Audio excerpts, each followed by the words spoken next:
Hey there, investors. Today I'm going to show you how to secure your XRP using cold storage. If you're serious about protecting your crypto assets, cold storage is a must. First, let's talk about hardware wallets.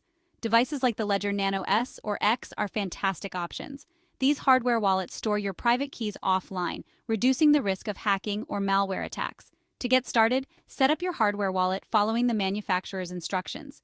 During the setup, you'll be asked to create a recovery seed. This seed is crucial. It's the only way to recover your funds if you lose access to your wallet.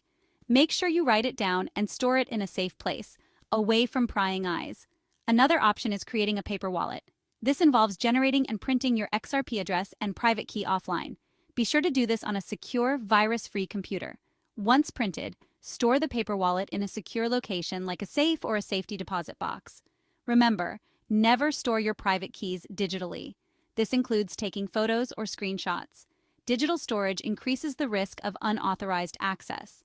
Lastly, it's essential to regularly check that your cold storage method remains secure and updated. Technology evolves, and so do the methods of cyber attacks. Stay informed and adapt as needed to keep your XRP safe. That's it for today's quick guide on securing your XRP in cold storage. If you found this helpful, don't forget to like and subscribe for more crypto tips.